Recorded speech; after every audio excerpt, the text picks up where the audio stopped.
potongan video asusila anggota DPRD Pasuruan, fraksi Partai Kebangkitan Bangsa atau PKB, berinisial IY belakangan beredar luas di media sosial. DPP PKB menjatuhkan sanksi tegas dengan memecat keanggotaan IY dari partai karena dinilai telah mencoreng marwah dan wibawa partai. Dan untuk laporan lengkapnya Tribuners, kami sudah terhubung bersama rekan Yusron Naufal Putra, reporter dari Tribun Jatim. Silakan dengan informasi Anda.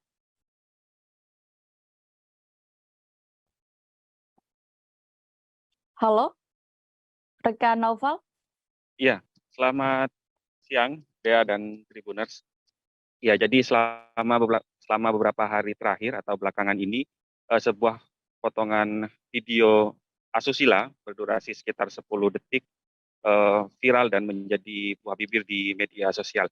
Diduga video tersebut dilakukan oleh oknum kader Partai Kebangkitan Bangsa atau PKB yang berada di Pasuruan atau DPRD Pasuruan berinisial IY.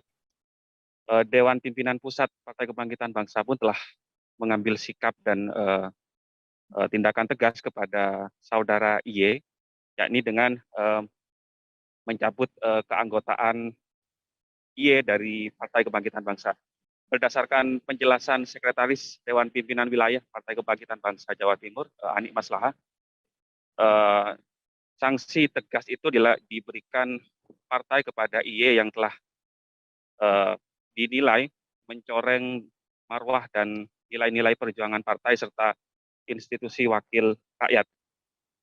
Sanksi itu diberikan setelah Dewan Pimpinan Pusat lewat tim khusus yang dibentuknya melakukan pendalaman atau investigasi atas viralnya video asusila yang diduga dilakukan pada saat kunjungan kerja ke luar kota tersebut.